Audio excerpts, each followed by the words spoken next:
Ooh! Something! Nice, hopefully.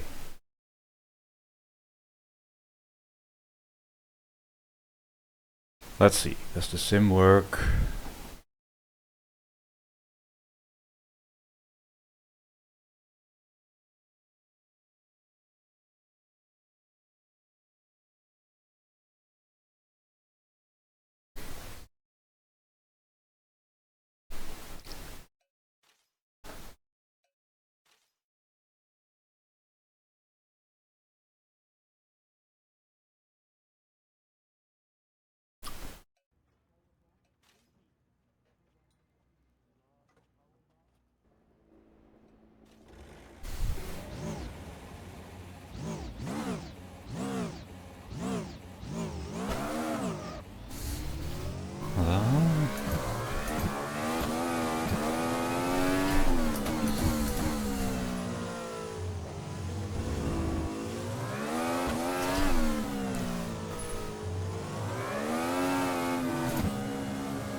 All right.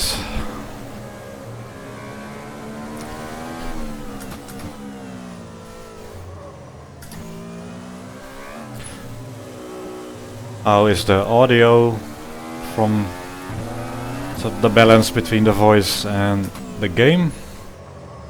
I'm getting deaf, which is how I like it. Don't know how it is for you, but I'll come back to chat in a lap or so to catch up on what's going wrong. I did press my keyboard shortcut to activate the game streaming, hopefully.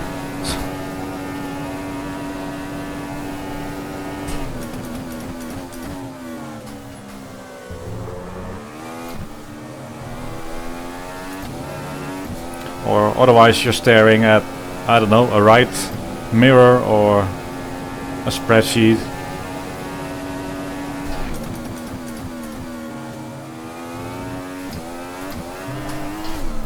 Oh, whoa, whoa, whoa, whoa.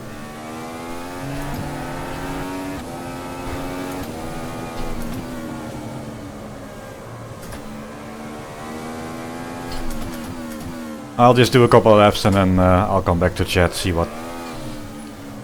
if the experience has been so horrible that you've all left. Or you predicted it would be horrible and you never showed up in the first place.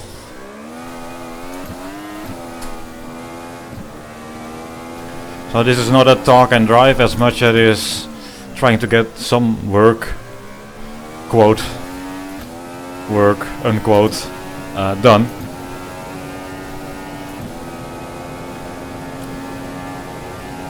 So I'm testing it with an open power diff now, because I want to test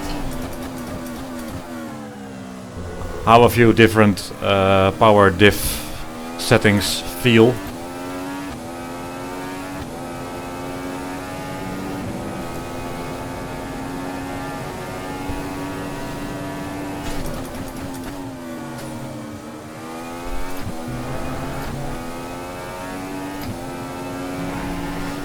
Totally new physics. Not that pleased with what we have currently, to be honest. And the new throttle torque mapping is a big thing in such a car as this.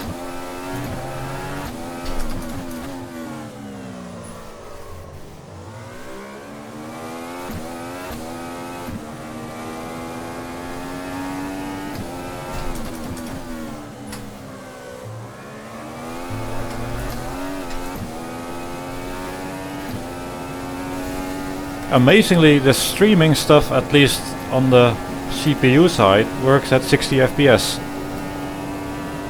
with no stutters, using NVIDIA thingy magic graphics card processing power for this.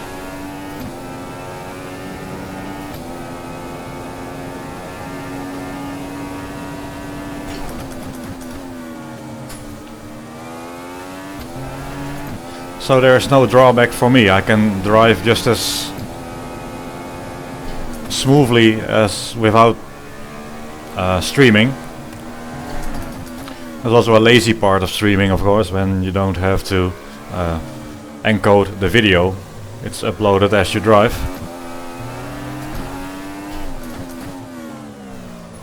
Now this is just to test some setup and physics stuff, which I would normally do off camera. So chances are I go silent for a while, and I really hope pressing that shortcut works, so you're actually seeing the game. But one more lap and then I'll go back to chat.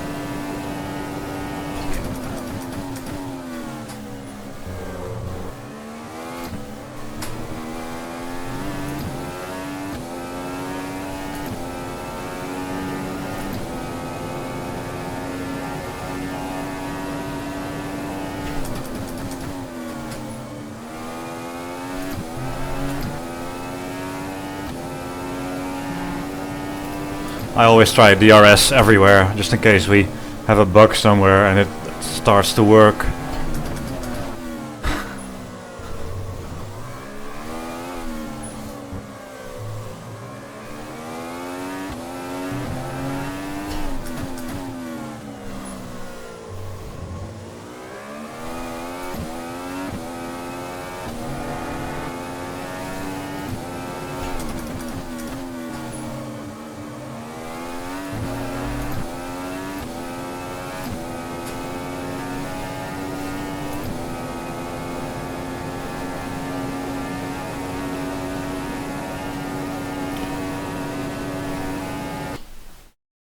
Yeah, pause just before the braking. So what could go wrong? Okay, let's alt tab, see what is going on.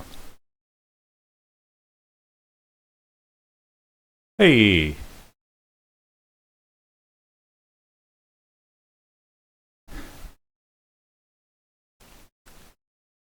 wow, it seems to work. You've watched me game. Audio seems to be alright from what you guys are saying. Alright. Oh, that's nice. I'll go back to the game. Sim, sorry, sim. Can't edit this stuff out. Oh yeah, we were doing 200 something miles an hour an instant before the braking zone. I'll just apply the brakes then.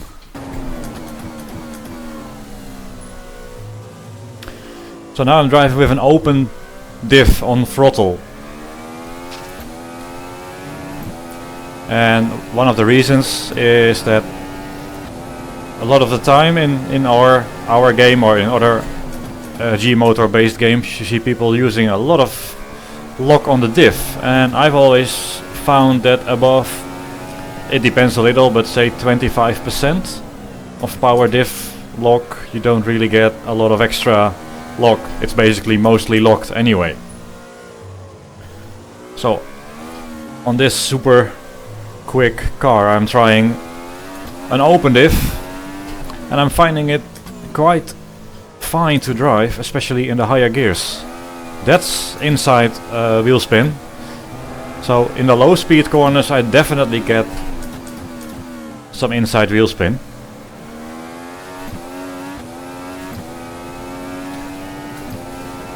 So my train of thought is basically, if you have a road car with sticky tires or a touring car, it almost falls over when it does a high speed cornering maneuver.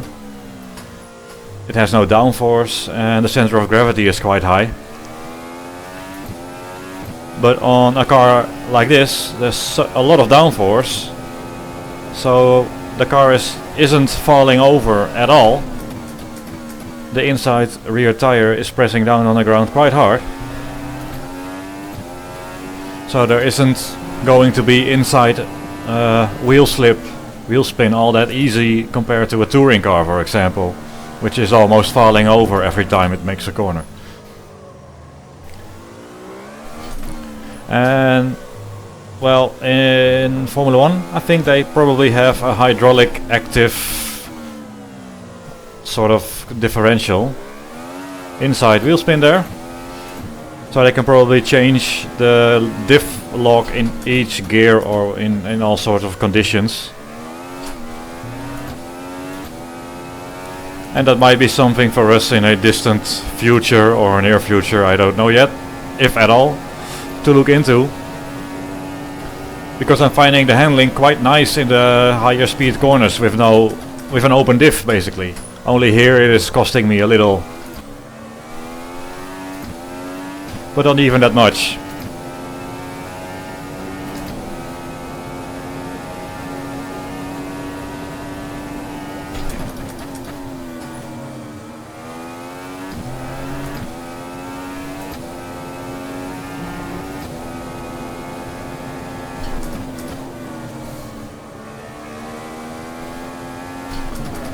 The confidence in 6th gear can just go full throttle out of that over crest right-hander. With a more locked diff you get some possible oversteer there. Or here. Or here. Okay. So the interesting thing will be to try and do some consistent laps and then change the diff. And then try to do more laps and then change the diff again. I might learn something, you might fall asleep. I think that's a win-win.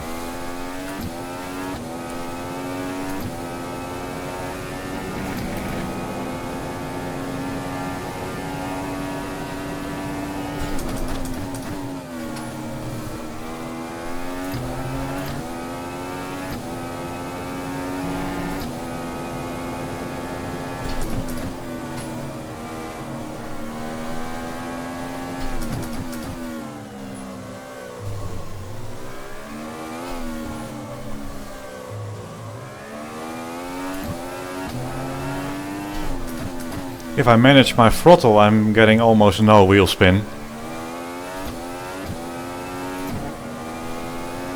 In 3rd gear and 4th gear.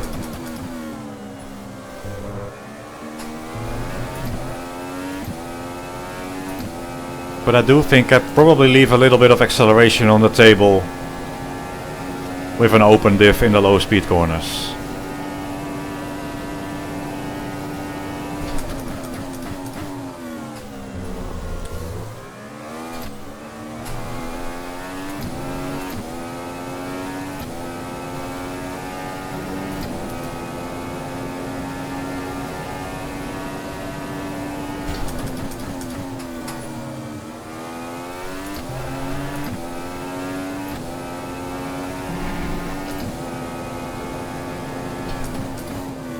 Oh.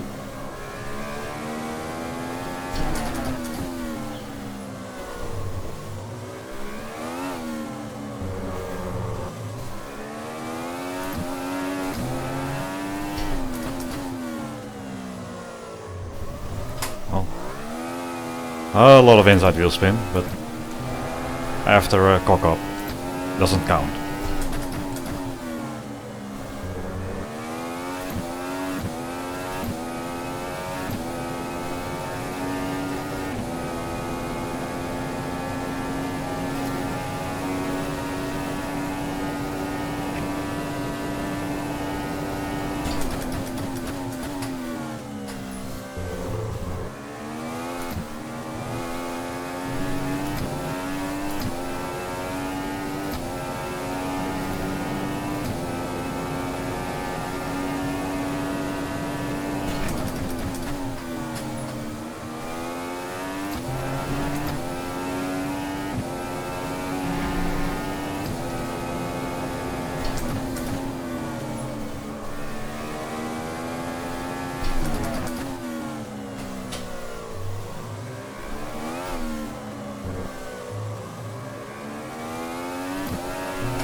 have to do some mid 10-ish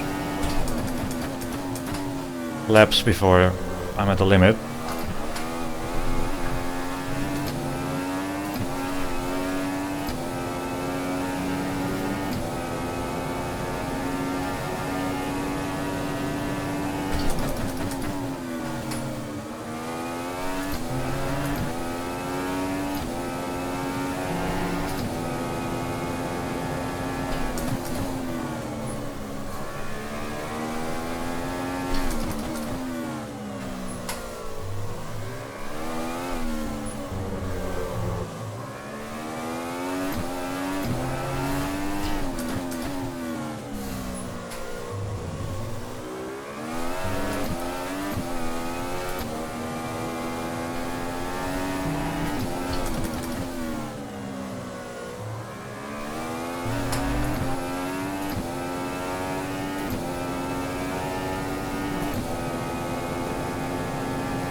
My DRS timing is improving.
Oh, wrong gear.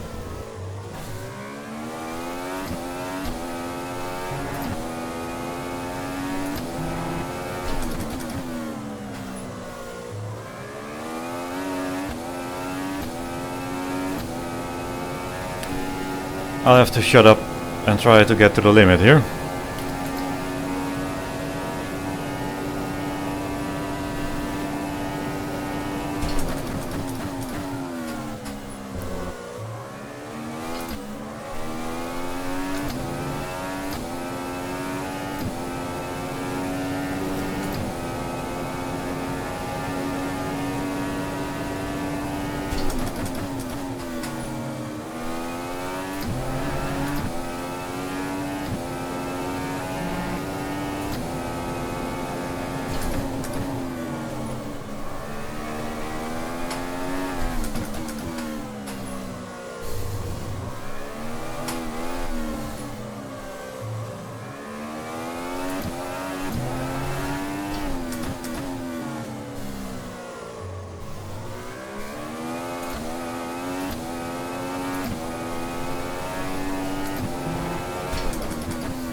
Okay, 10-2, that's pretty good.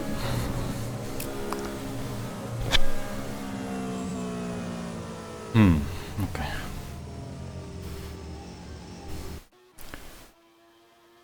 Oh, wait, what, where? Okay, that's good. I thought the brake bias was wrong.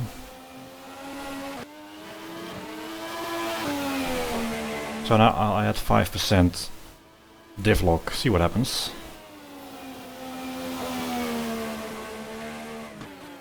Those laps aren't that horrible. Would like to be a bit closer together, but yeah. Note my name, ADSF. We had some bugs in the... This is the development version of the game, of course. We had some bugs in it. You kept deleting the player, so I got annoyed and I just entered ADSF, which is now my new name. Anyway, some diff lock.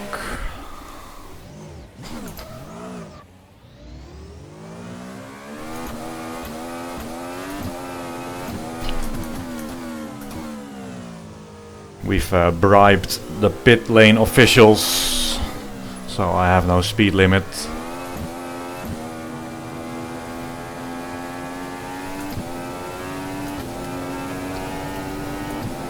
I think the low tire pressures, lower ride heights as a result. Start a bit easy.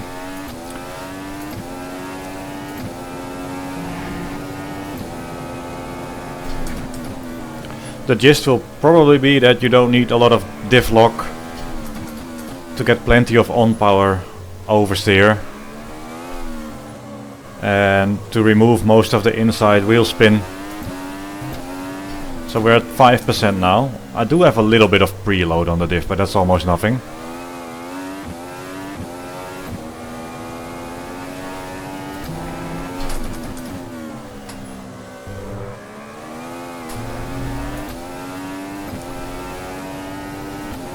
It was very easy to drive with the open power diff. Not afraid to use a bit excess throttle. That's also why the diff lock is going to be quite a subjective thing, depending on your driving skill and your understeer oversteer preference.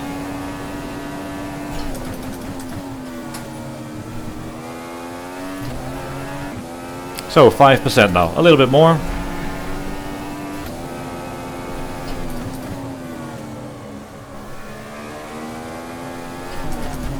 That's also an interesting corner 6 here over the crest. It was safe to go full throttle there without getting a lot of wheel spin. As we ramp up the power diff lock.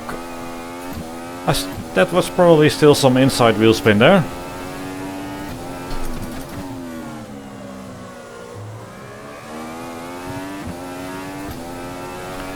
Of course, going from 0 to 5% doesn't sound like a lot, but I predict we'll sort of reach the point of where we feel no difference at 20% or 30%.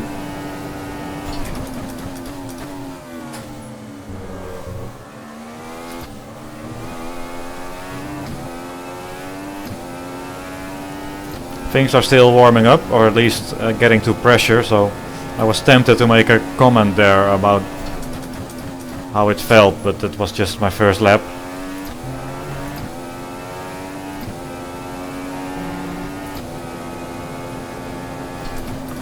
That's the problem when testing this. There's a weak link in the chain, and it's called the guy with the hands and the feet operating the controls. Are you consistent? Does your attention go to other things?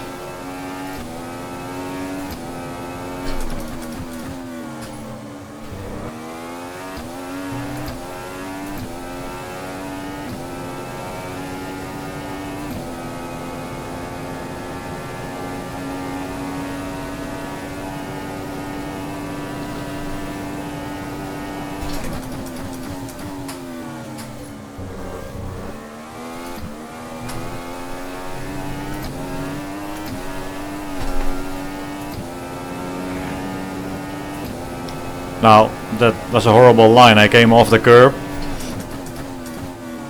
and kept my foot on the floor. So that oversteer there wasn't necessarily down to the diff. It was down to the dipstick behind the wheel, really.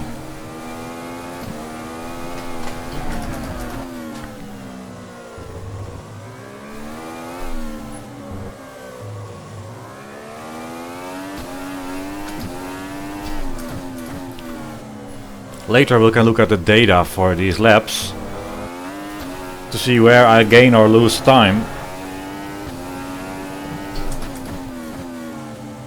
So we'll have to see if that inside wheel slip of the open diff actually leads to a loss in time relative to the differentials we're trying now with a bit of actual lock.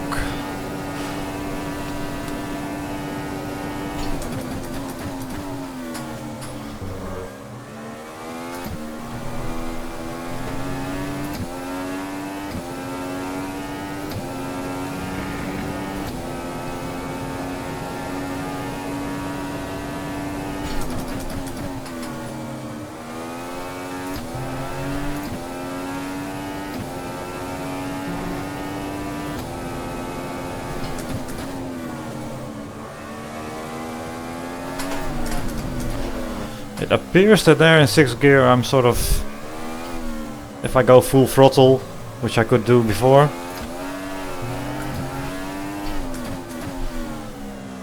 I actually feel that as a risky back end stability thing.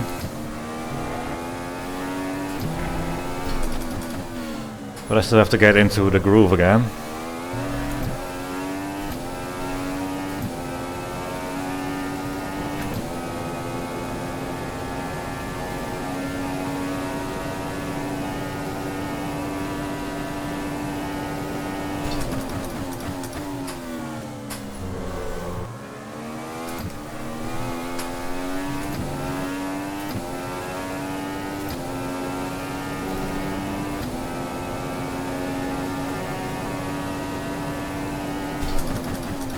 Oh, oh, oh.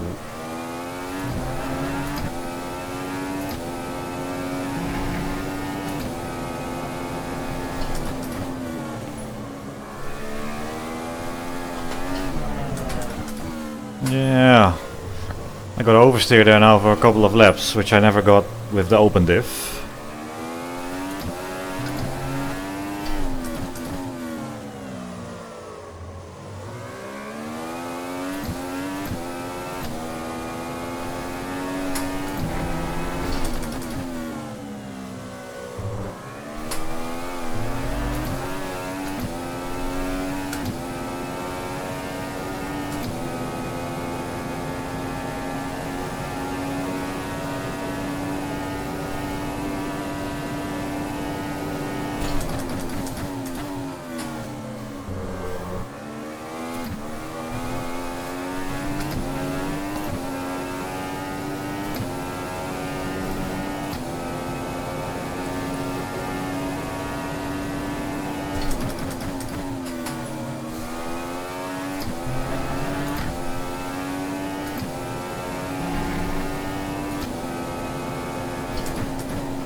Oh, that's bad, that's bad, that's...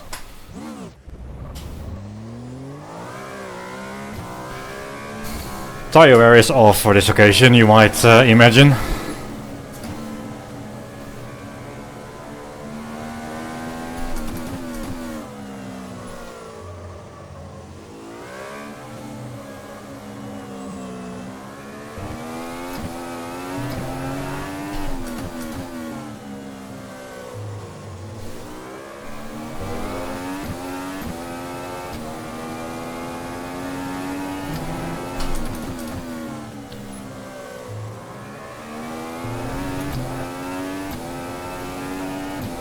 Keep trying the DRS, hoping for bugs.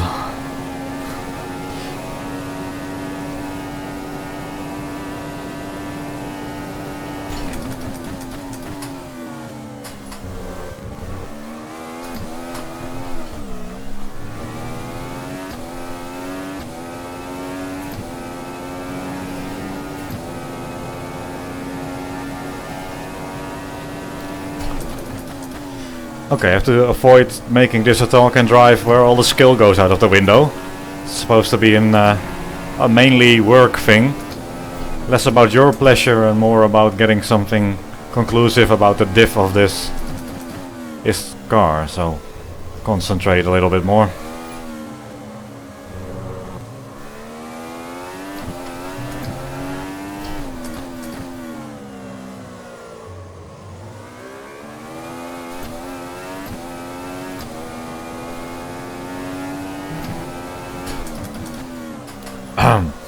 There, left.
Concentration isn't there.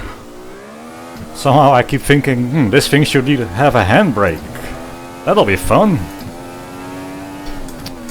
And things like, what if I take a completely different line for the corner? That's great for comparing some differentials that I'm trying to do in a sort of a consistent manner. Yeah. Alright.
Ah. Well, that's a problem a lot of the time, and a little bit more so now that I'm streaming for the first time. Not consistent enough.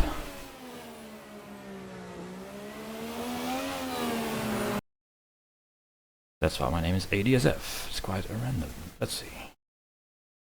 Oh, I was close there. I'd like these to be within like a tenth, and not just the lap times within a tenth, but the line and the calm downness should be more similar across the board.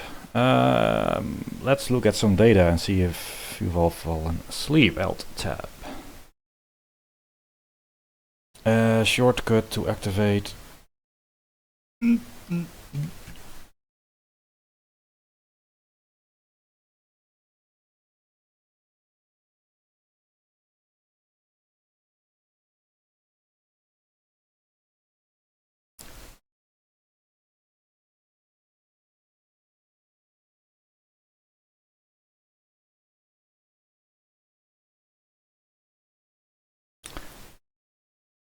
I'm buffering my own stream here.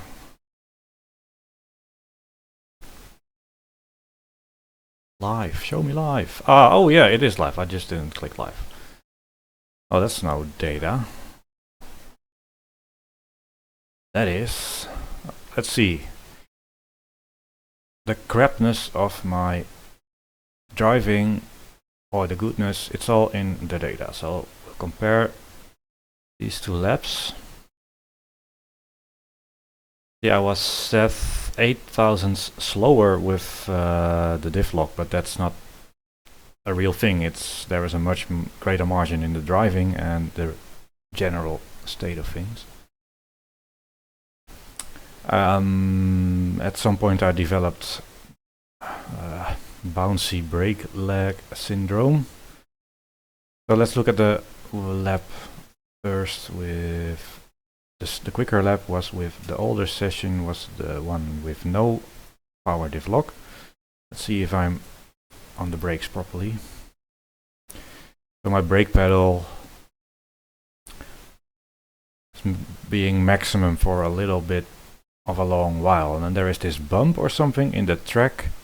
It creates a peak in the brake deceleration. You never get 5.8 Gs on other tracks, but it's somehow you sort of go over a bump or something and you get a little bit more download from that bump, and then you get a bit more grip and you get silly braking Gs. Just checking my brakes on this lap.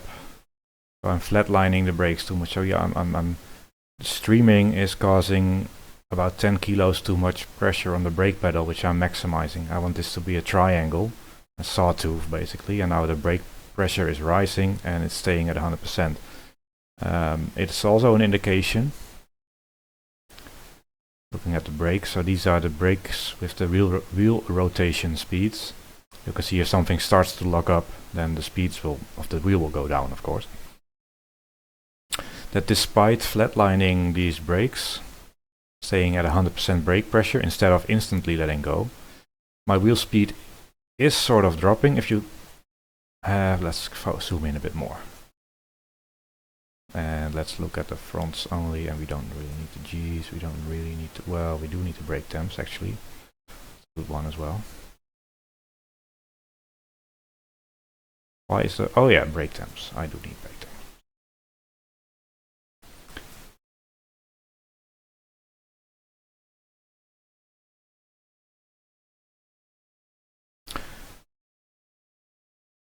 So this is the line, the speed of the front tires, how they, the rotational velocity of the tire. And I am sort of here at the high brake pressure. Notice how the speed of the tires drops a little. There's a little dip here. So I am creating a bit of wheel spin. I'm not locking up. You can clearly see that here, as I let go of the brakes, the rotational velocity of the tires comes up again. I'm still slowing down, so I was starting to lock the tires up until I removed enough brake pressure, and then It all seemed dandy. So I get away with this 100% brake pedal, keeping it on for too long, which is in my point in two things. Well, three things. I shouldn't do that. Secondly, I would expect the tires to lock up here-ish, which they don't. I am sort of slowly causing the speed to drop a bit more than compared to here when they're rolling. If you imagine this being a nice line, it will be a bit higher. But I'm not locking up. So either the brakes aren't strong enough, or there is too much grip, possibly. My indication would be that might be too much grip, might be too weak brakes. So that's any of those things. How helpful. Oh, there's another thing. I'm getting some brake fade probably, because here at the end of the straight, that's where I'm coming. My brake temps are real high.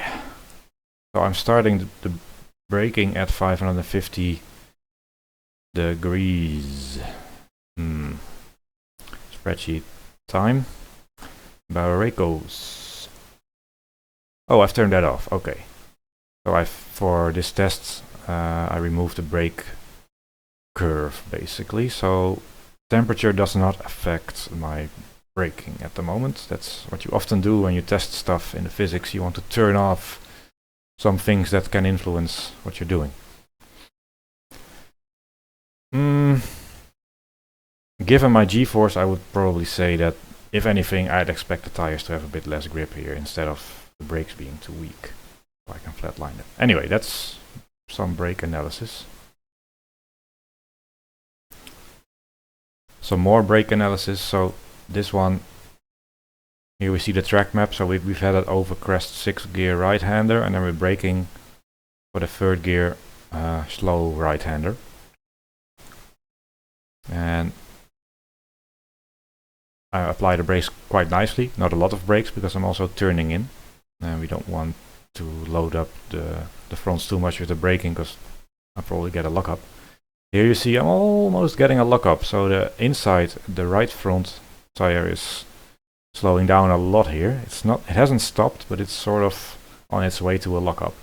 As I'm turning in so much here probably at this point that even this little bit of brake pressure is enough to almost lock them up. And I actually lock up on the following left-hander. I lock the inside, so the front left, with only a tiny bit of brake pressure because, well, the brakes are so strong. Even here 11% brake pressure with an unloaded front left inside tire, enough to lock them up a little bit. Very hot brakes. I need to look at the ducting before I enable sort of a brake temperature curve. Anyway, do I have a nice thing showing the wheel spin? I had at some point.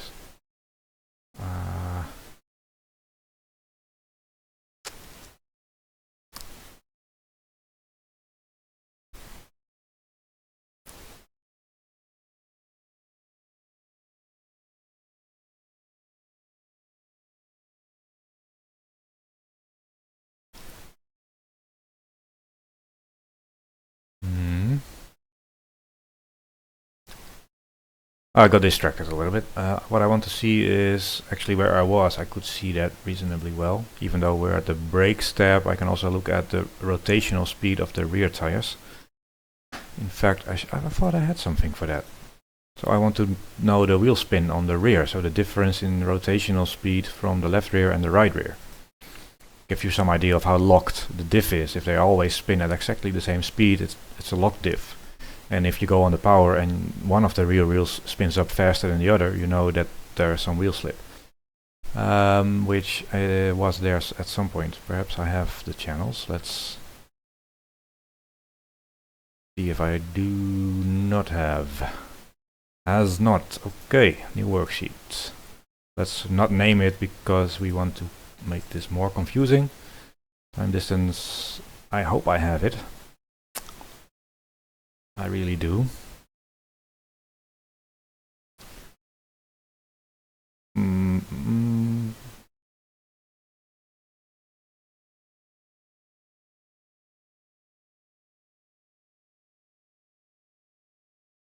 Oh, I have something here. Wheel speed delta. When I was doing for wheel drive stuff, I added some math in Motec, so I can plot some interesting things. I don't have the wheel speed as a percentage on the rear, so we have to add some math. So let's send everybody to sleep. This is not the most comfortable thing. I'm in the cockpit now doing math.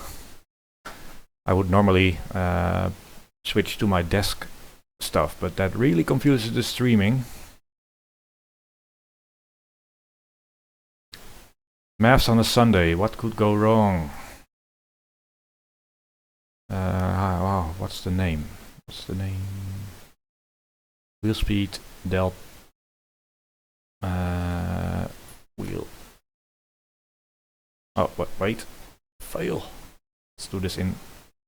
Let's drag this into this window so you can look at the failure. Let's see. Wheel speed. Wheel spin. Rear. That's a nice name. Which is the absolute of the wheel speed of the wheel rotation speed of that one divided by the other. So now I get a percentage wheel speed difference at the back. So if the right rear is spinning at twice the speed of the right left, I get a value of 200. So that's twice as fast. So 100%. Let's see how this looks before I cock up even more. What I want to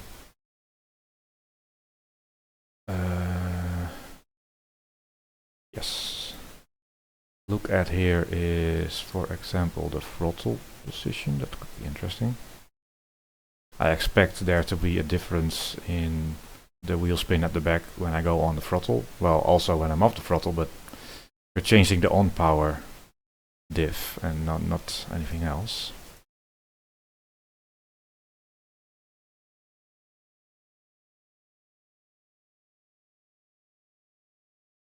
Wheel spin rear. Steady enough. Let's see what this looks like. Let's zoom out to the entire lap. And let's overlay this with the one with a little bit of diff lock. So we have the throttle application here versus the wheel spin at the back. I'm not interested here when the throttle is 0 and I'm coasting. There is obviously some, because the diff isn't super locked, there is some wheel spin difference here when I'm off the throttle, just to help the turn in. It's more interesting when I go on the throttle. And immediately I can see that this scale is a bit extreme. I can zoom that in a little. Manual scale. The weird thing, I don't understand how this can be less than 1. Sunday math, always fun.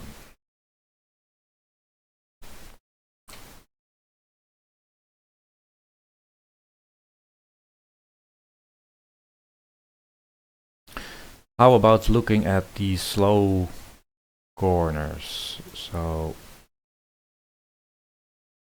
kinda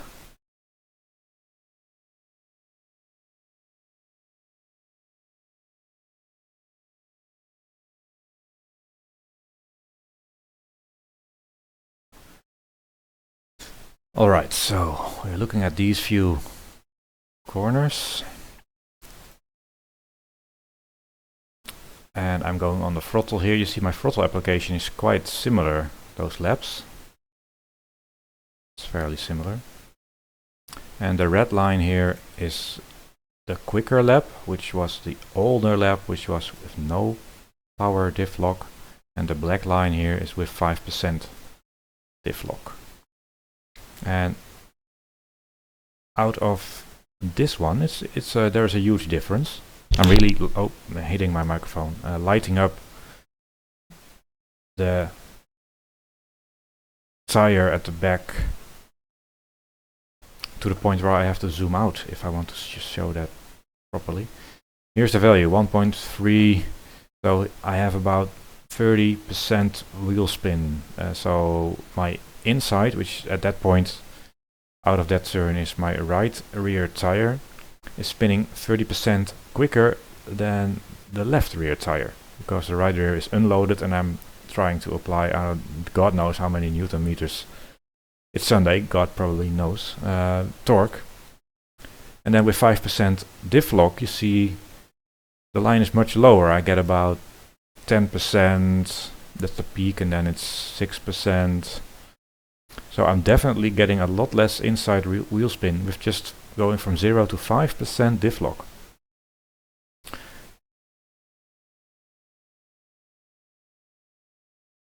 That's also interesting. So, and more or less the same here, one corner earlier, the left-hander coming out of that. The red line, so with an open diff, has a larger wheel speed difference, 13%-ish, versus, see, the black line is closer to the center, to the 0 basically. And here it isn't that big a difference. But on some of these really slow corners where I felt I could clearly hear the wheel spin, I'm actually seeing the wheel spin in the data. And there is still some left. So,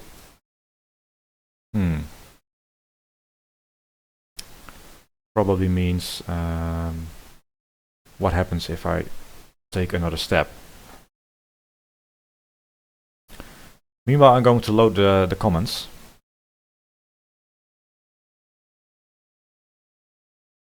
See if everybody is happy or complaining.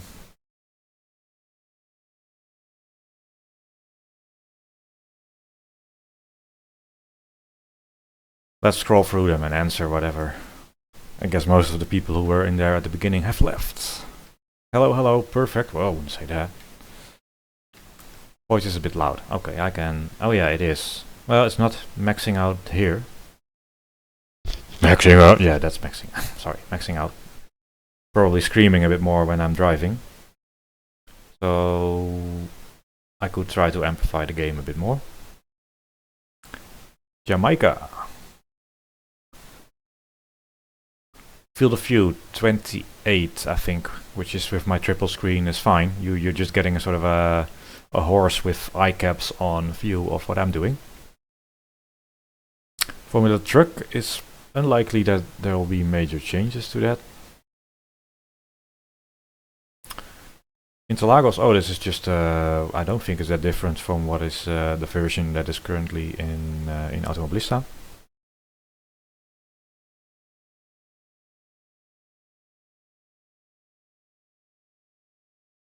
Oh, the lab record stuff doesn't really count, because these are totally new scratch-made physics, so that puts me in a cheater mode. I can always be quicker than everybody else, because I'm the only one with these physics.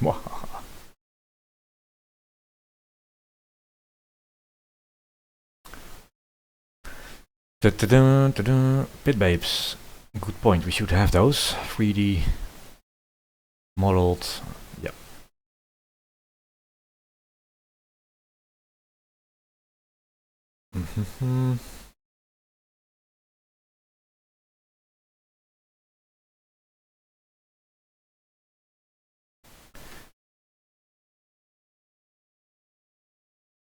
All right.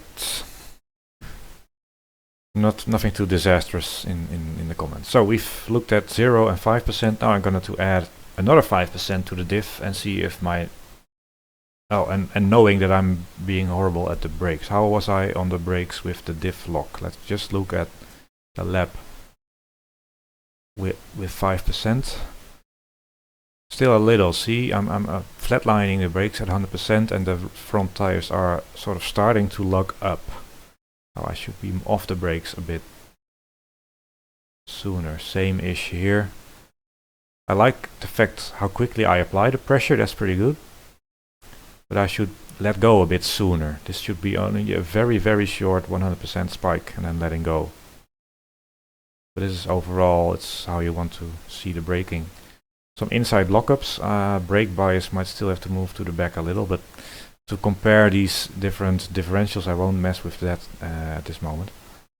So let's go back with this shortcut. Ooh, it worked. It seems to work, I think. Back we are. Up to 10%. The rest remains the same.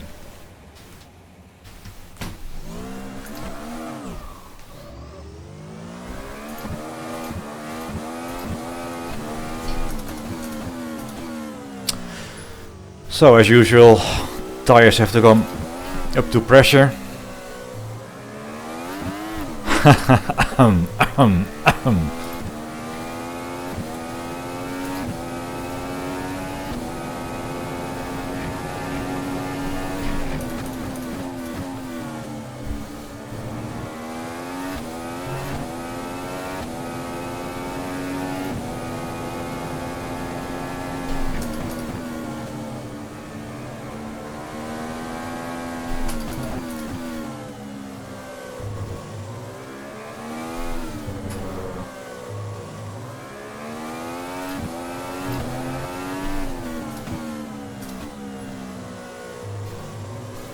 Oh.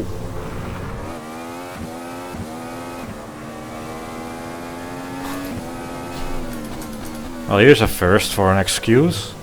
During all that editing of the looking at the data, my right foot fell asleep. It's true.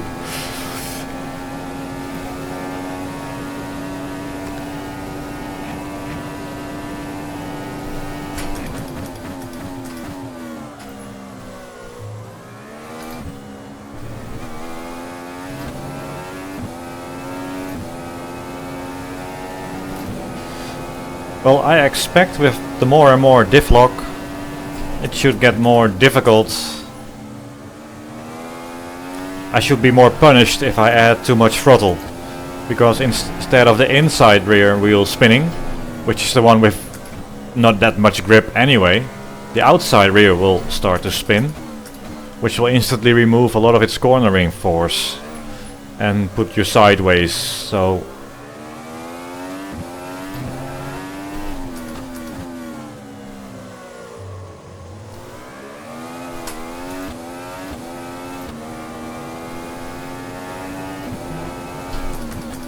it will be interesting to put that in the data comparison.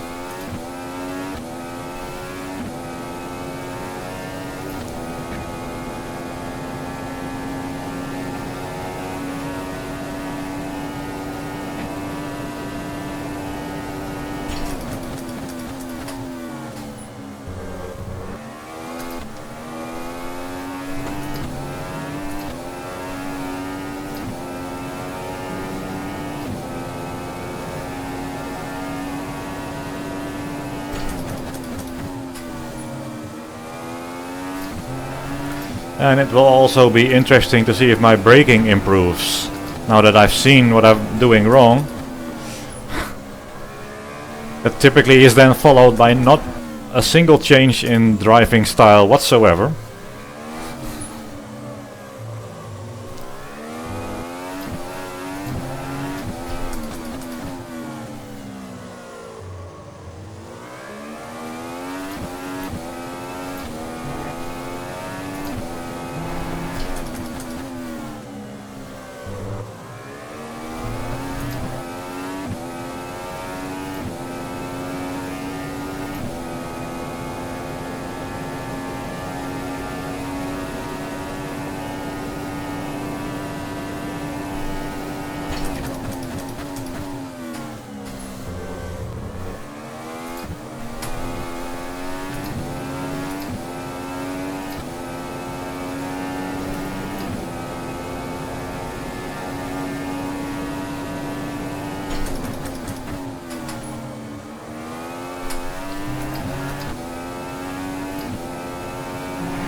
It still sounds like inside wheel spin.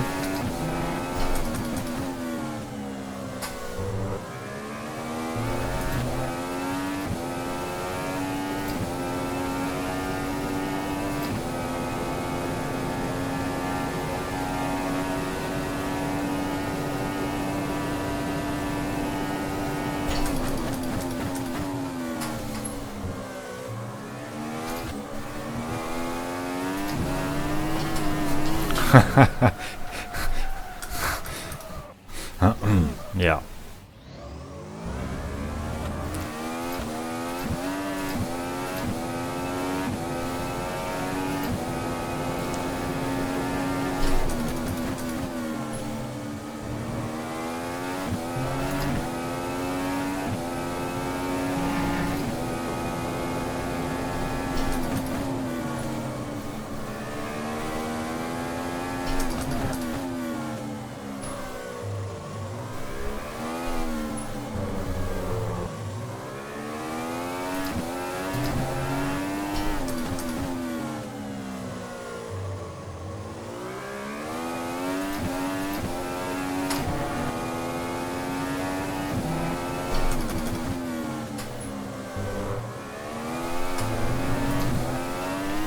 Whoa! Well, we got 924 horsepower.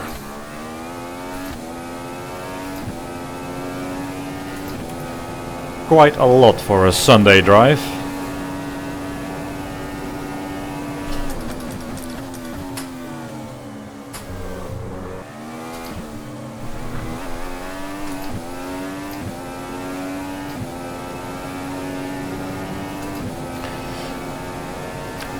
What I've yet to look at is I feel a difference in the low speed turns, and we saw a difference in wheel spin in the data, which is not necessarily realistic, or at least the result of the diff. If I don't apply throttle, I don't get wheel spin, but we saw the throttle application was quite similar. But also in the 6th gear stuff I feel a difference. So we might also have to look at that. So I felt I could go easily on sort of a full throttle out of the overcrest right-hander in 6th gear. Whereas I feel I have to be a bit more careful now.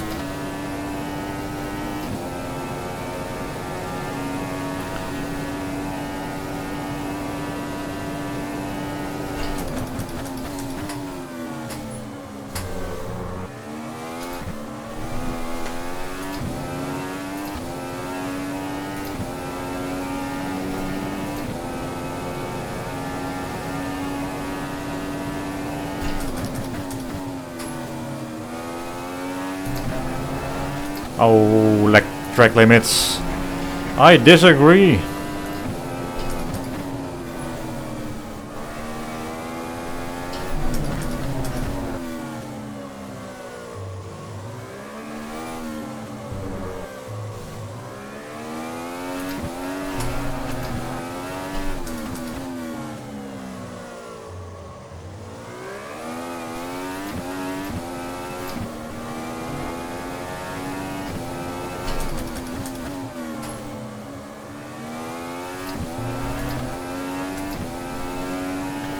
So just to remind you, I'm trying this streaming stuff, but I'm basically, it's sort of an extra. I'm doing work, quote, unquote.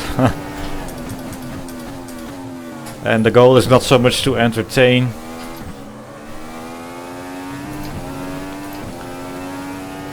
As it is with my talk and drives. I'm actually trying to do something. So if it's boring, I can totally understand.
That's late, that's late, that's really late.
Oh!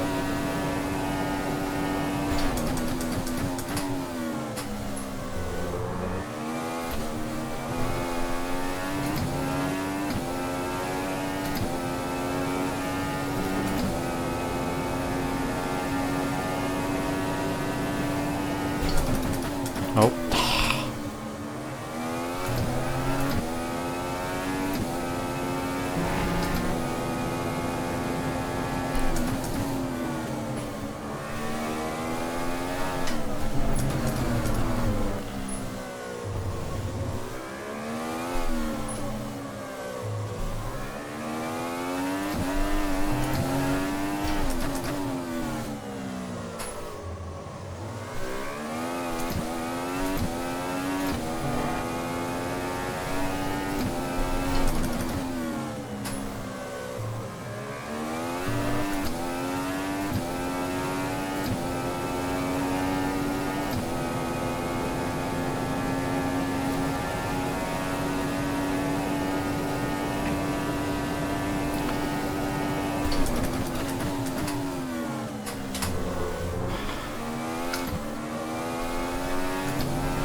No! Ah! Double shift.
Oh, sliding, sliding.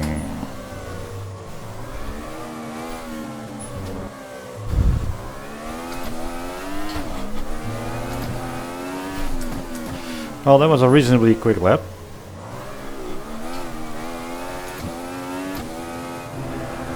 I wouldn't say because of the diff, it felt more difficult. Probably more because of doing more laps and getting better lines. Let's see.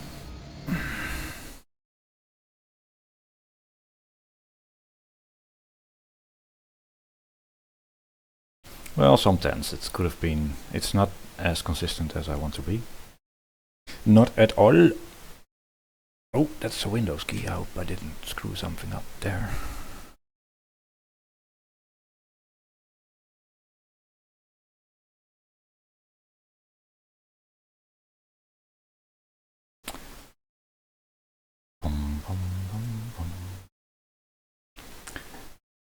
Short.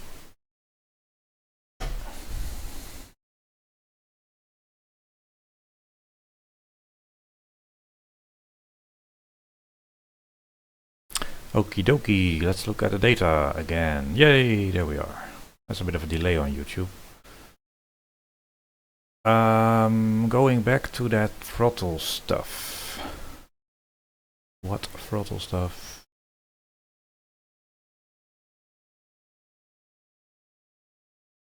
This, kinda. And then to my worksheet. Adding the latest lap, which was quicker, but that doesn't say a whole lot because my driving is too variable to conclude much about.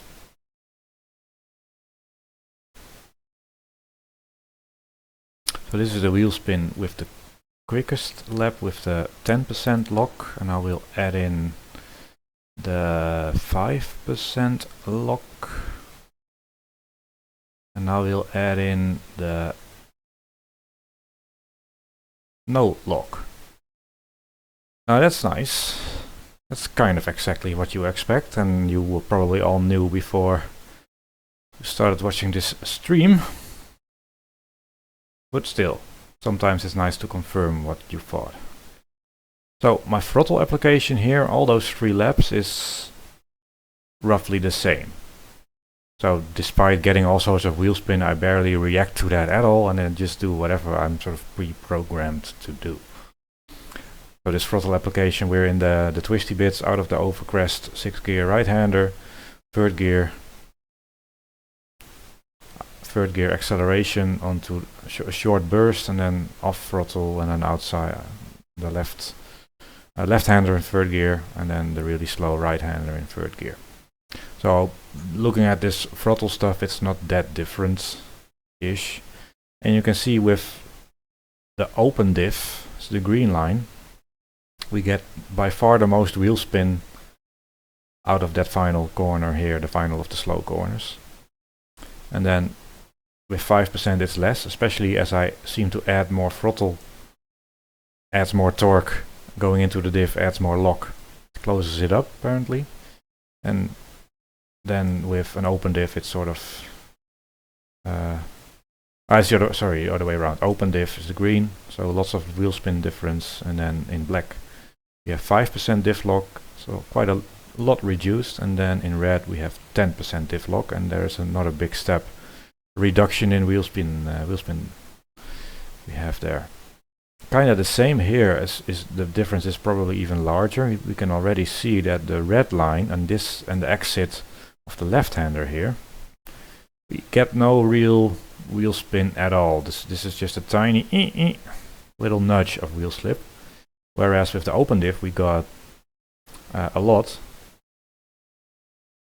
It's about 12%, and then with 5% we reduce that to about 8%, and then with 10% lock we don't get any wheel spin.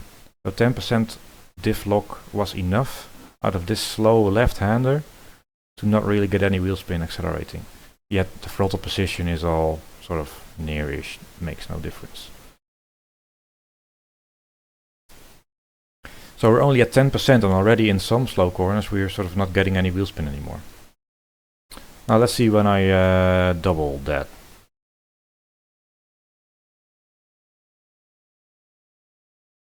Oh, distance. That's a very good one. I prefer distance, as somebody commented probably ages ago.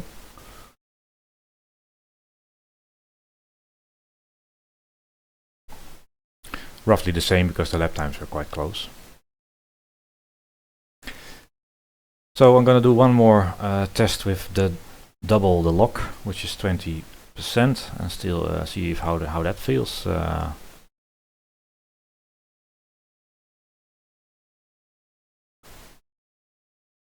Not forgetting the shortcut.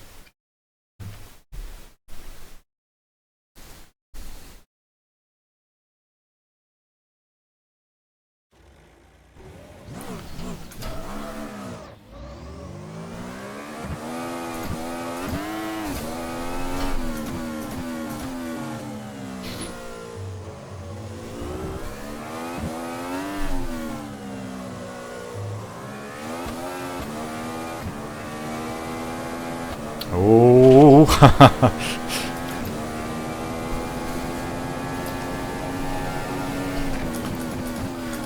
there is some utter stupidity in almost crashing, coming out of the pits, and then seeing a DRS available notice and think, yeah, DRS, I'll need that.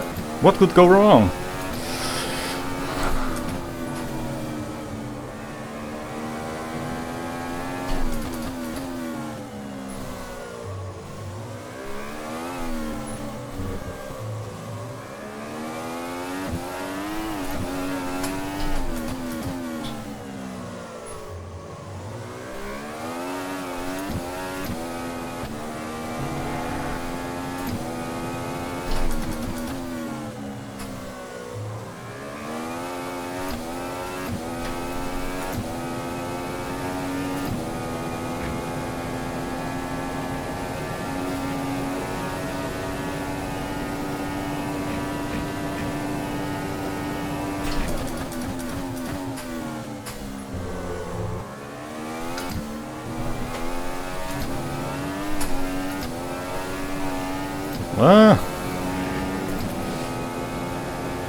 That's my way of getting the tires up to pressure.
late.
Okay, that's bad, officially.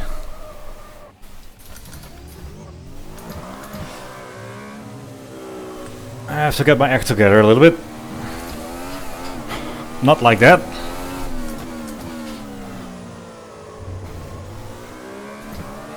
Not like that as well. Ah!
That's better. Well, that one corner was better, but the rest wasn't.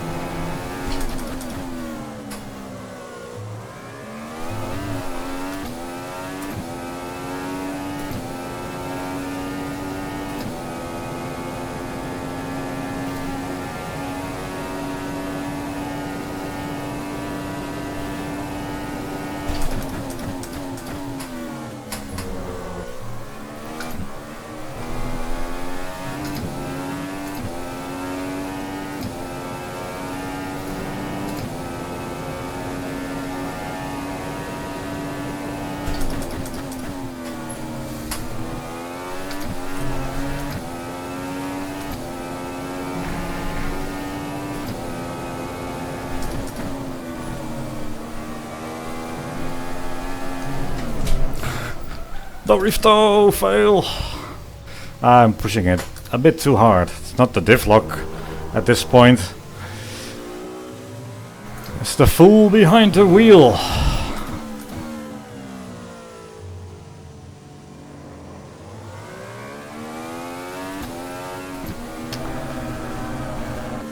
So overall what I'm probably doing now is a poor job, but probably would like a little more oversteer in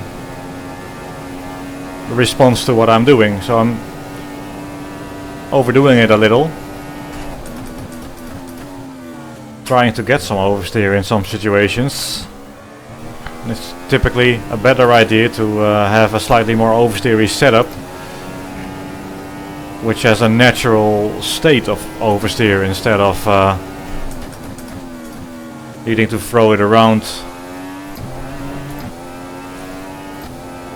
mainly high speed, so in this right-hander I feel it could enter better, and here I'm on full throttle trying to make it corner. So now I have to urge myself to drive around the setup, because we're not doing those things, we're just looking at the diff. So I have to accept the handling, just to get the best out of that.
I'm getting too old for this stuff.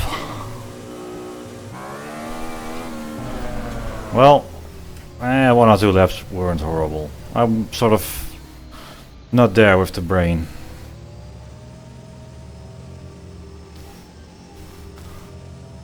Let's see. One of the laps was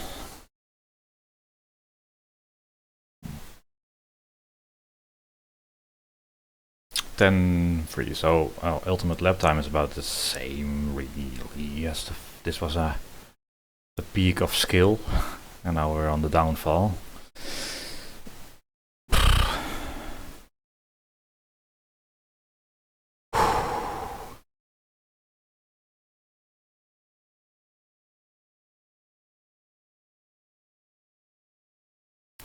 Nice stream quality, yeah. Shame about the driver.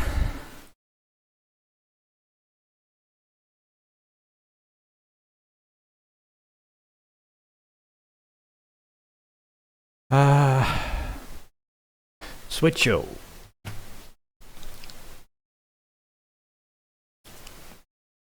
So I'm adding in the telemetry now the latest lap.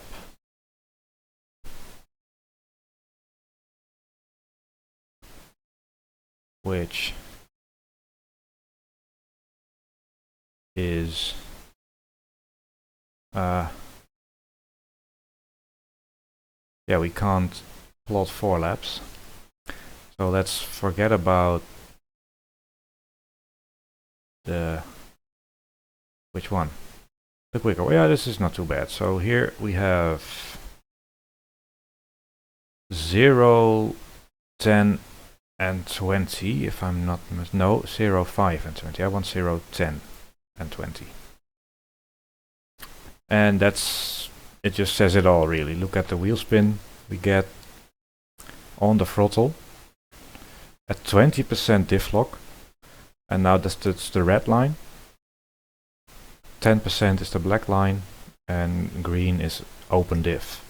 So in this wobbly low speed bit, not off throttle, we didn't look at that, just on throttle.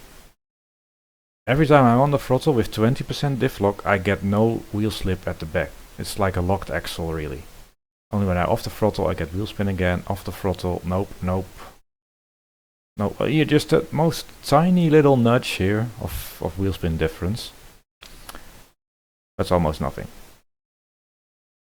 Now, we cannot look at the torques in the telemetry. Might also say something. In fact, it would be quite interesting, but we don't have that sadly. Only speeds. But this is one way of looking at the diff and saying, well, more than 20% in this case is fairly useless. It seems to always lock up the diff and the rear tires drive as if they are connected to the same axle. Let's look at the quick over crest right-hander. It feels like a snake.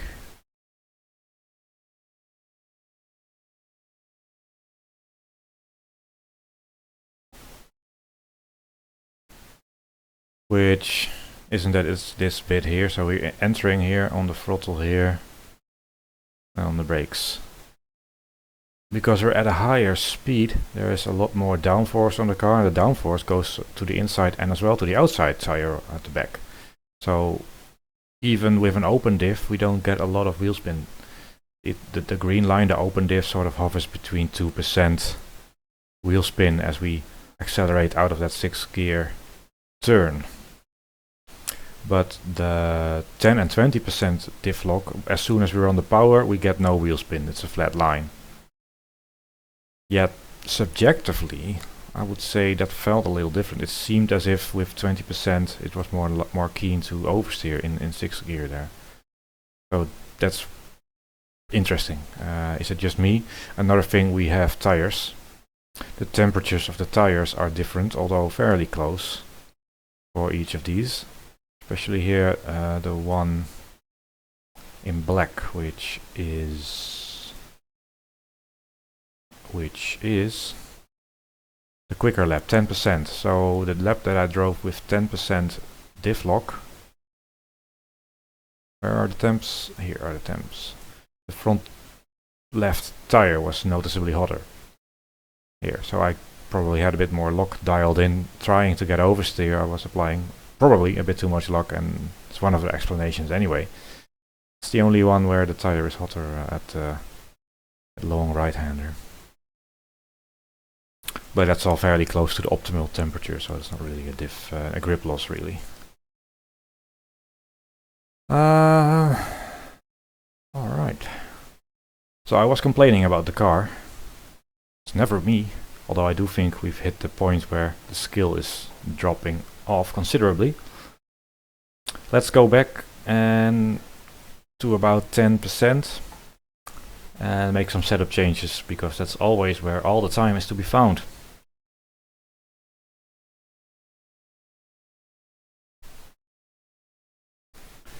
Zip. So 20 is probably too much. I'll go to 10. I also want a bit more turn in. I don't know how much this will change, but a bit less coast diff. In general, probably quite happy out of the slow corners, a bit more oversteer in the high speed corners. Brake bias possibly a bit more to the back. I can change this when I'm driving as well. The rest, let's just keep that as it is.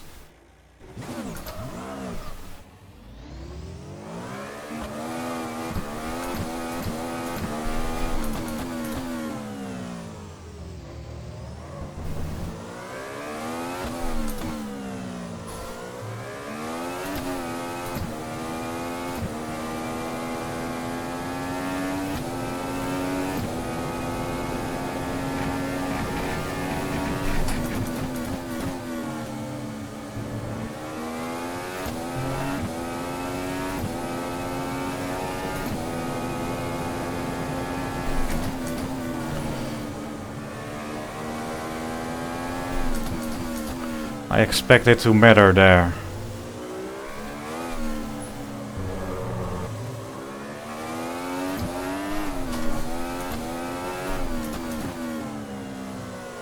Possibly in this left-hander as well.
I seem to be liking this better.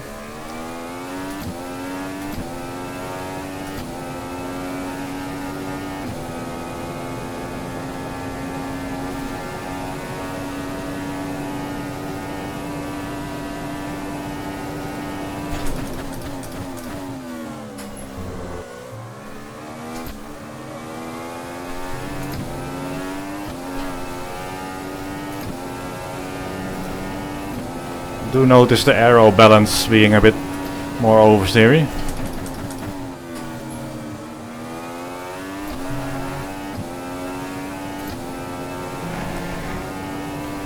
More responsive here. Huh. Unless when you cock up.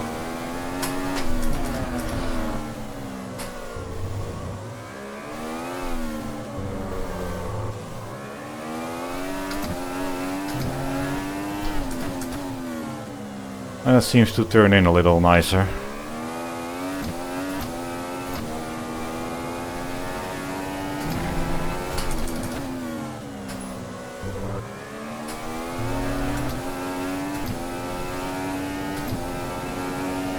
I'm gonna jinx it by saying I want to do a couple of 9s.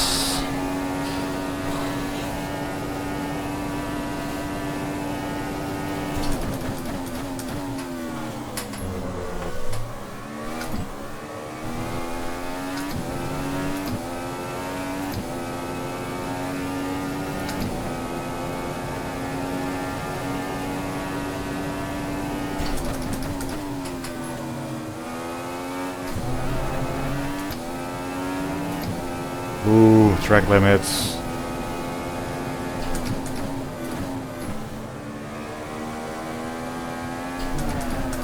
Should never listen to the driver, but I think that's not exceeding track limits.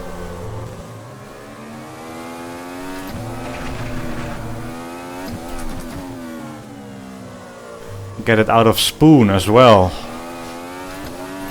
At Kansai.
Ah.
Oh, that's bad. Never brake on the curbs there. Ooh!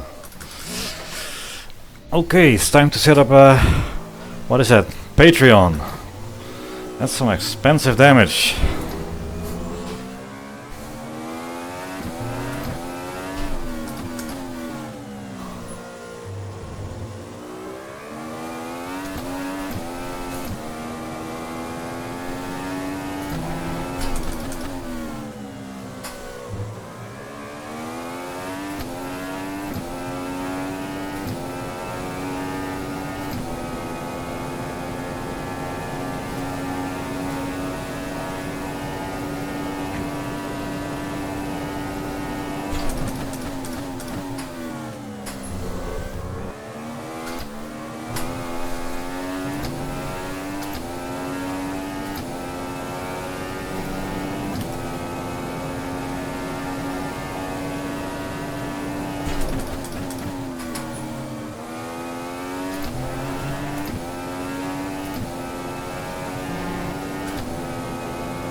Nine, she said.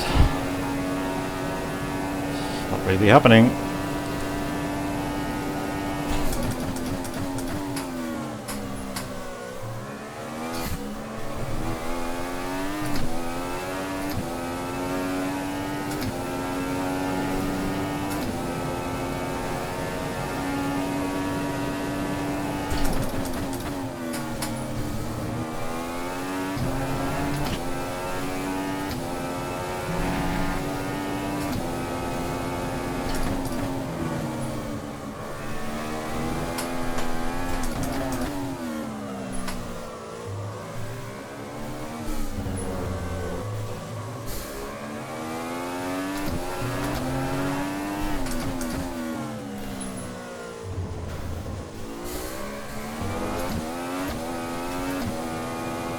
Overexcited. Calm down, calm down.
It went wrong about 1 millisecond after I said I would do some 9s.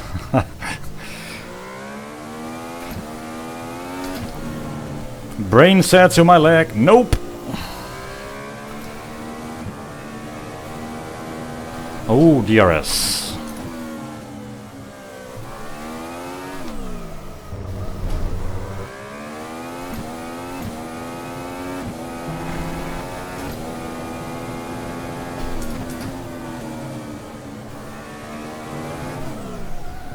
I'm doing that all on purpose now.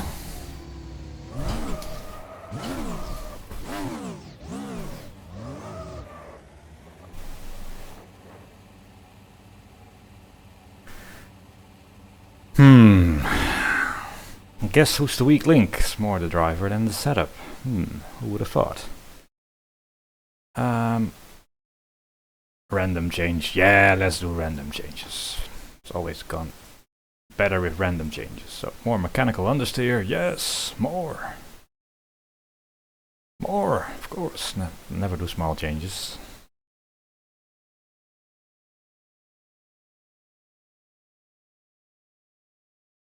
And even more oversteer on that front. Because why not? So mechanical understeer, arrow oversteer. That's the one. And that's the magic fix. My driving will improve.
kept my foot in it. Should not have done that.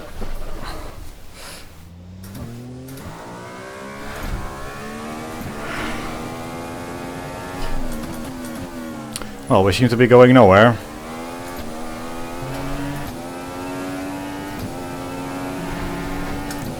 I'm going to do one more lap.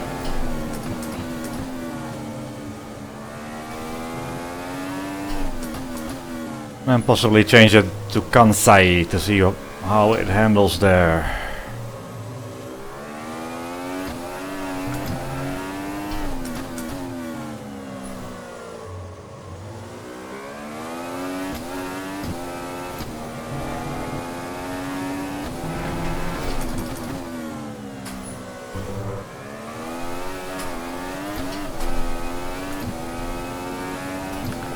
I just blame the right foot, really. I was quiet for a while because anything I say would be used against me by the physics.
Well, that wasn't horrible, but it's evident that I need a pee break, I think. That's all that weight is slowing me down.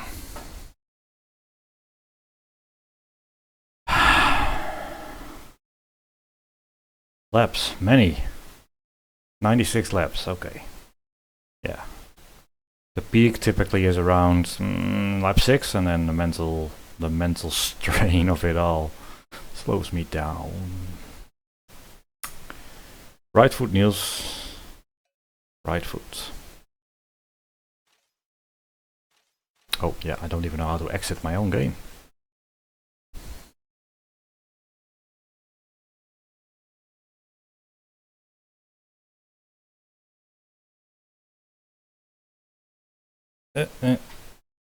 Wow.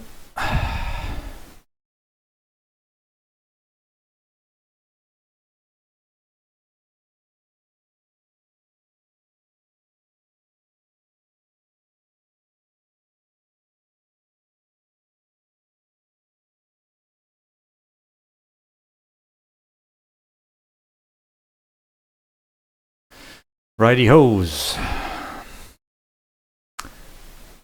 5 o'clock. Wow.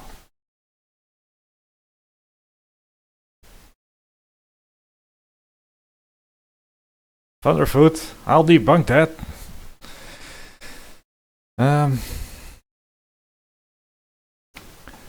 Yeah, I'm going for a pee break. Have a drink. The non-alcoholic kind. I don't want to be even worse than I am already. I'm nice and warmed up. I think I'll do some laps at Kansai, which I'll probably turn into Banzai or Kamikaze, but that'll happen. I'll be back in 3 minutes, although the bladder is rather full, so it might be 4. Be right back, guys. I'll leave you with confusing data. Let's do that. Let's do that.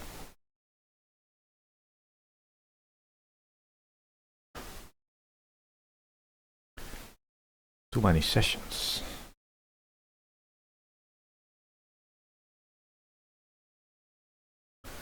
Yeah, the last one, 10.3, the best one was with 10% diff lock. So let's focus on lab.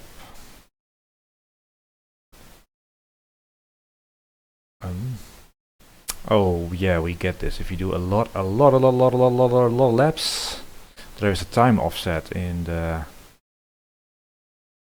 data, so you cannot really make overlays anymore because it's confused where the lap starts and stuff. You don't see that when you do a couple of laps like normal people, but when you do 96, it kind of shows. Anyway, be right back, guys.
disgusting chewing sounds.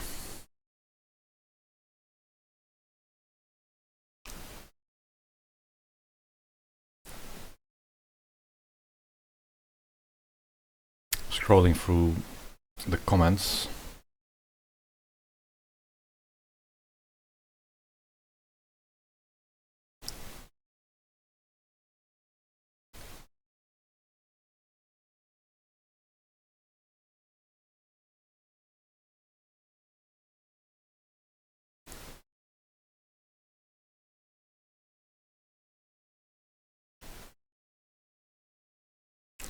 The Matrix, I never saw the Matrix.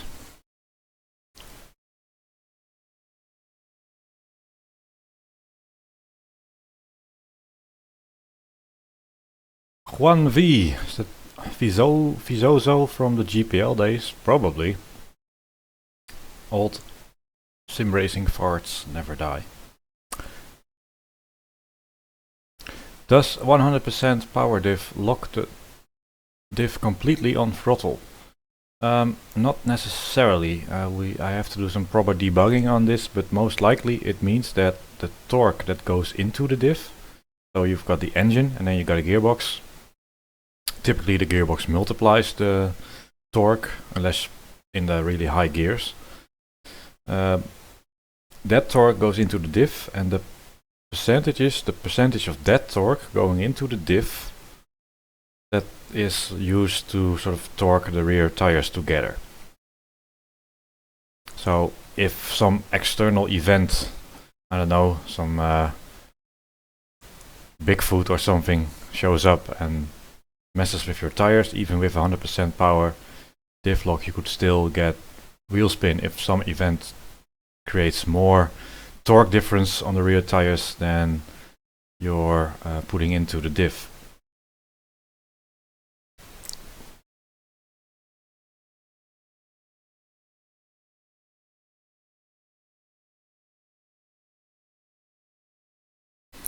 So I haven't done that much with the setup other than the roll stiffness and the arrow stiffness, so anti-roll bar and wings. But the regular springs is typically a ride height thing, and with these cars that's arrow. Ride height and arrow is quite important. Let's show that arrow. So this is the arrow sheet in my spreadsheet. With at some point I was running 33 front wing, 31 rear wing. Can't pronounce this damn language. So at this setting, with a front wing of 33, a rear wing of 31. These are the ride height things. So the rear ride height goes from 4 to 11 centimeters and the front from 0 to 3.5 centimeters. And you see our downforce changes. So if the back of the car is at 4 centimeters, the front is at 3.5 centimeters, my total downforce is only 81% of the maximum we get. And we get the maximum downforce somewhere at a really low front ride height, 5 or 10 millimeters. And at some rake, so 7 or 8 centimeters rear ride height, that's where the optimum downforce is. Thing is, especially in slow corners, there isn't a lot of downforce, so the car isn't sort of pressed down that hard, and is also at a higher ride height than at high speed when the aero forces compress the suspension. So at low speed, you're probably around here, always lacking downforce, and at high speed you might be somewhere in this area. So when you change the springs, front and rear, just the vertical springs or the third springs, you change the ride heights as you drive around corners or different speeds, and that's the main thing. So balance changes, you can do that sometimes if you want the thing to be stiffer. That's usually done by the third spring. So the third spring only reacts to the vertical load. It doesn't change your roll stiffness. I like to isolate the roll stiffness from the vertical stiffness. And roll stiffness is a matter of the anti-roll bar and the regular springs. And vertical stiffness is just a third element. And by isolating those, you can sort of tweak the roll stiffness by changing the anti-roll bar without affecting the ride height as you go around corners or around at the straight. Whereas if you change the corner springs, you're also changing the roll stiffness, but you're also changing... my English is gone, sorry about that. You're also changing the roll stiffness when you change the regular springs. And you do two things at once, basically, which I don't really like.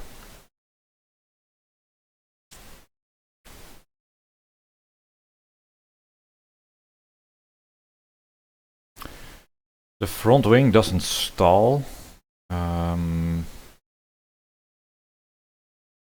That's correct, or at least there's air going underneath it anyway. I get the feeling that in the 90s you saw the front wing, the end plates sort of spark on the ground.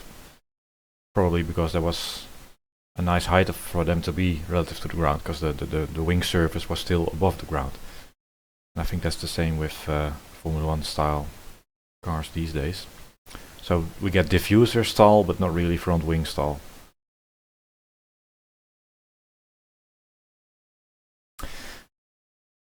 Well, most of the day is done. I'll do some laps at Kansai to see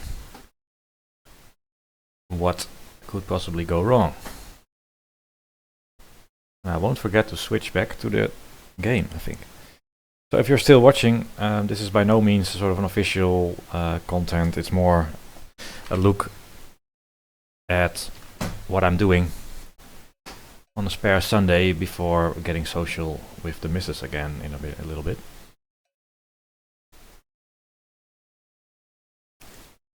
And I don't even know the alphabet anymore. Wow. So this is not content made purely for entertainment. It's me getting some laps in, hard needed laps, and showing it to the world. This is messed up. This is how it was. Probably... oh, let's go to the defaults, that's better. I have to adjust these default steering settings. Normally I don't have a steering wheel graphically, but for your entertainment, so it is entertainment after all, I did add it because otherwise you don't see my steering wheel. Yep. So expect kinda the same thing. This will be a little suboptimal.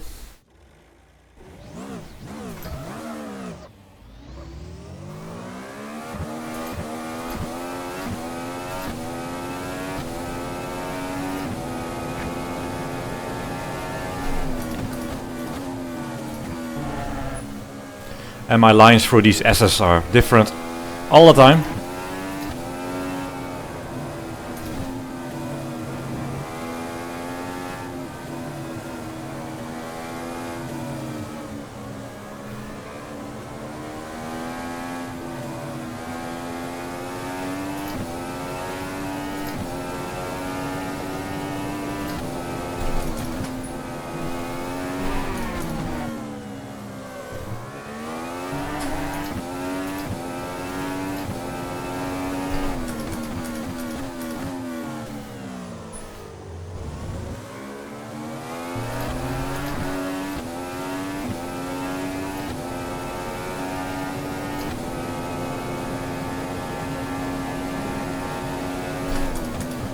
Oh.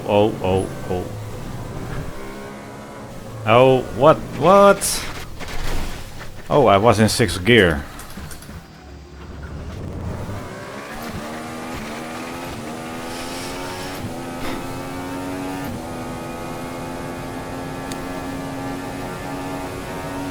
My bad.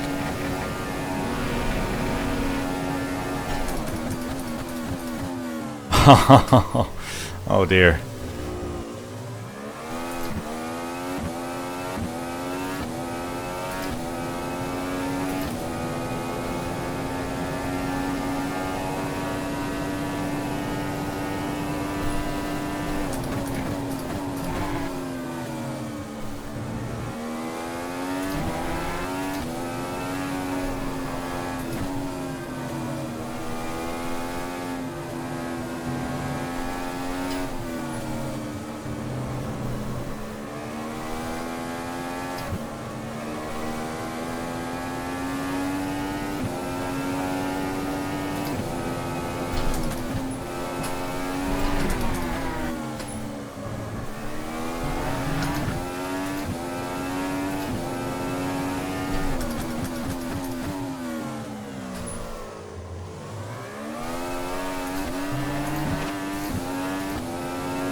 Oh.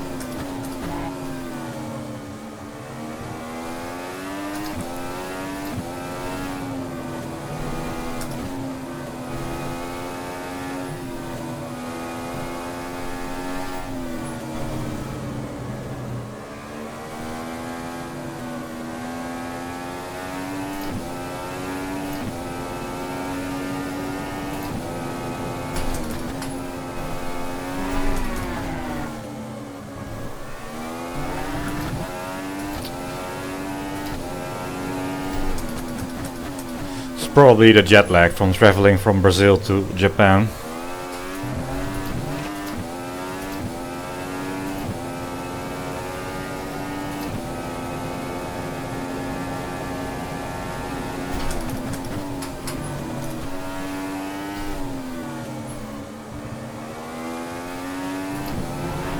Yeah, I always get that off-track violation there, which I disagree with. But hey.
To stick more to the inside line,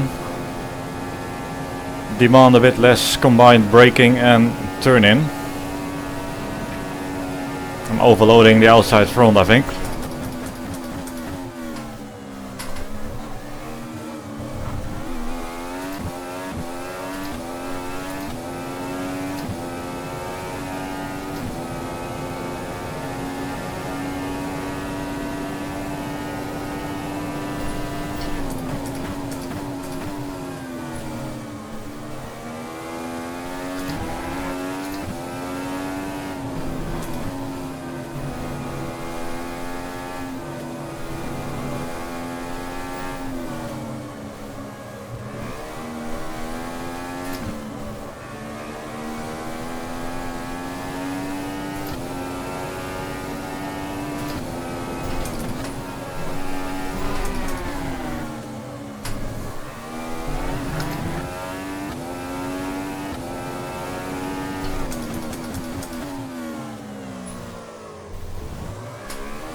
To save data on this stream, I'm operating the throttle binary. It's not going very well.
Getting awfully close to the left of the track there.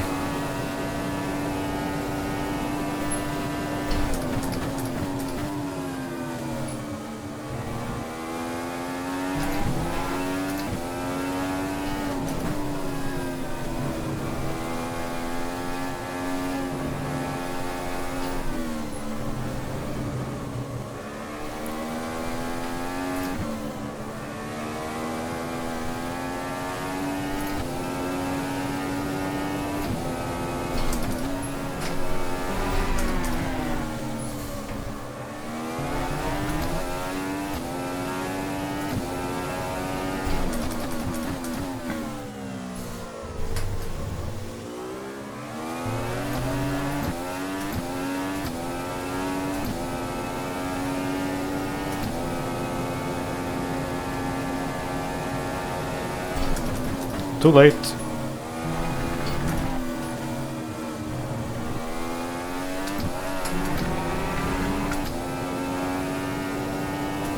It's one of my flaws. I overload the outside front tire and then I'm surprised it doesn't turn.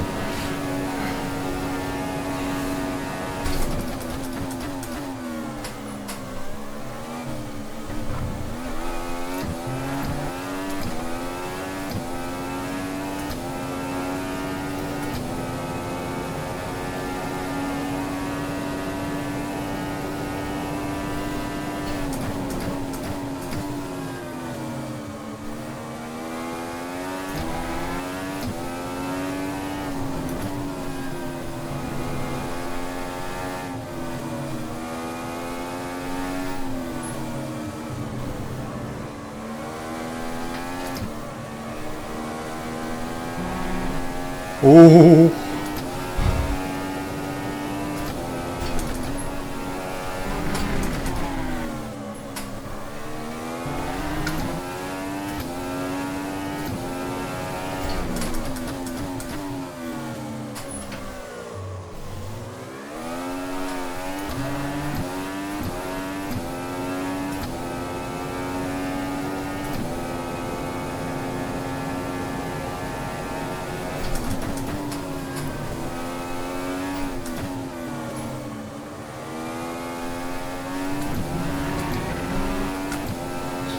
That was a much better entry into Spoon 1. Earlier entry.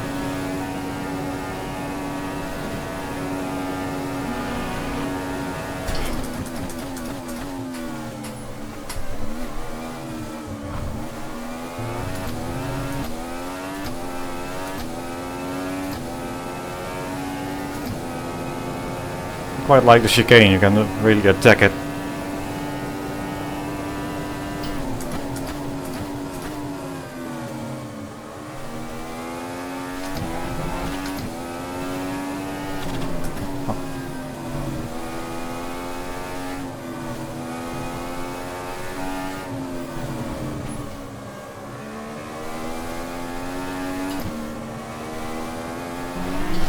Yeah, that's gonna hurt.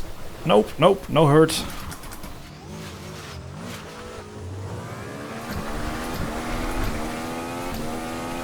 Let's see, what can I blame there?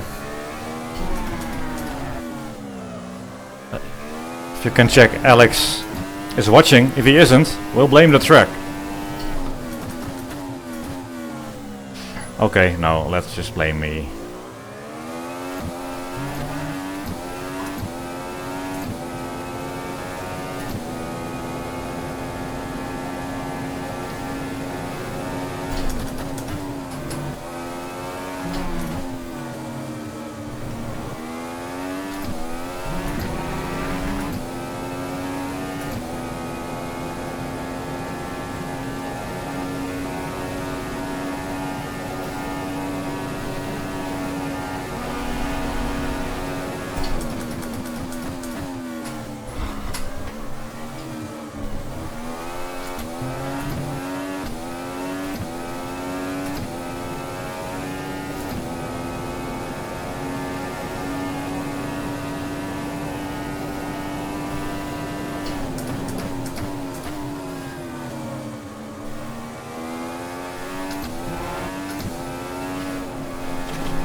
I want to say this is a lot better, but I still have some corners to go.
Ooh, almost did a Kvyat.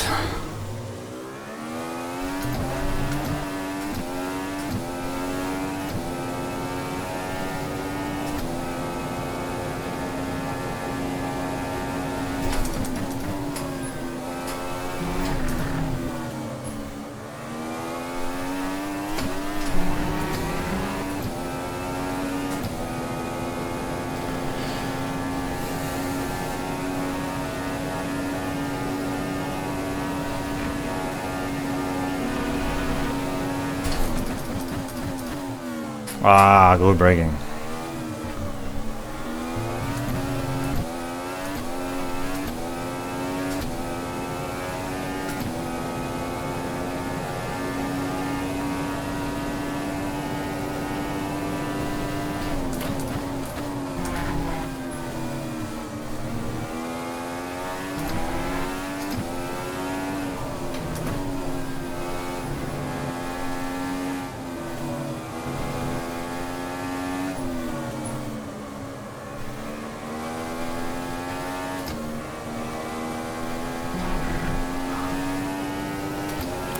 That's the scariest curve in the whole sim.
Oh, oh, oh, bad, bad, bad, bad.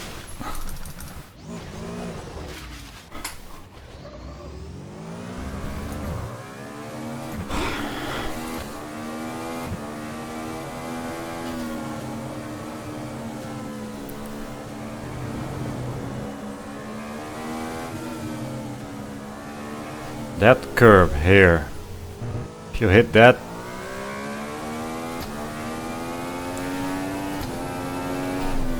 tends to be the one but last thing you hear. The last thing you hear is a very big bang.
So as I come closer to wrapping this up, technically probably the stream is perfect, and now just the content has to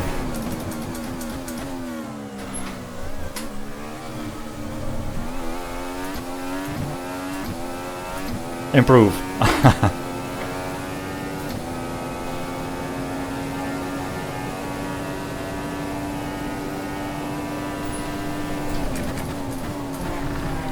Overloading the outside fronts.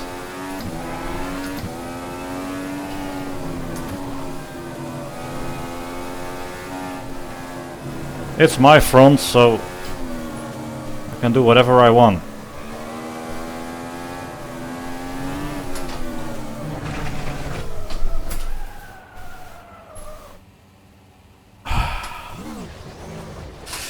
So if you are still watching this stream, so just a look into the kitchen, really, or my my house. What I do on a free Sunday afternoon, working on a new set of physics for the Formula Extreme, which may or may not see the light of day ever.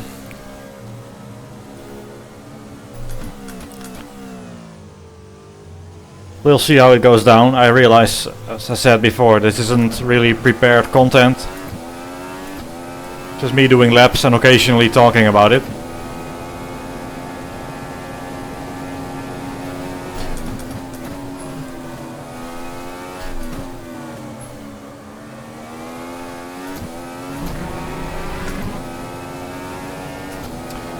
And then saying he'll do a certain lap time which he'll never do.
Yep. Oy, ay, ay, ay, ay.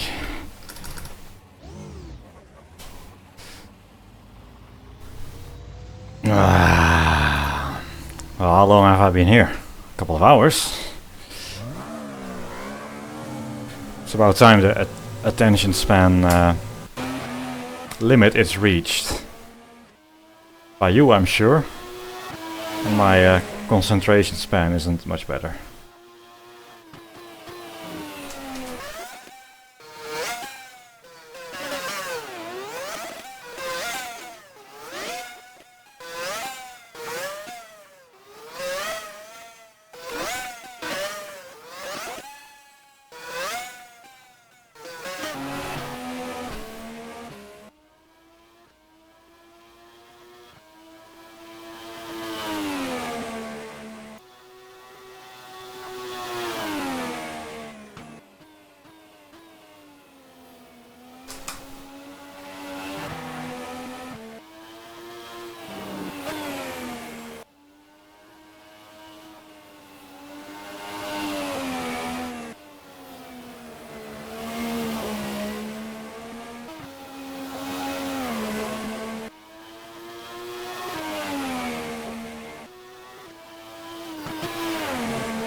Ah, that's it.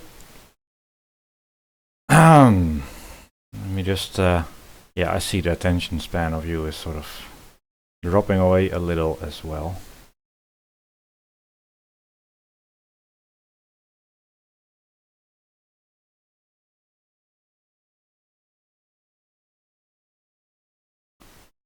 I'll look this stream back, see how it looks and sounds.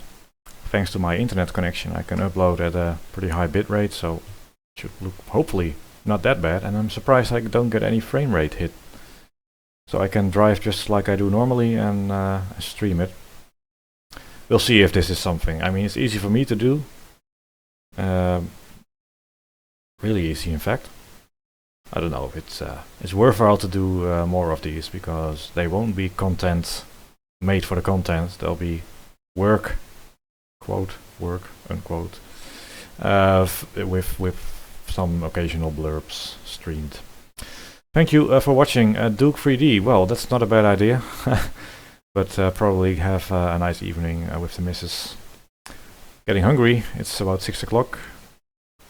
Food time. What'll we make? Something very tasty, I bet. Have a nice evening, day, morning, whatever replies. Thanks for watching, and perhaps see you later in some future stream. Bye bye.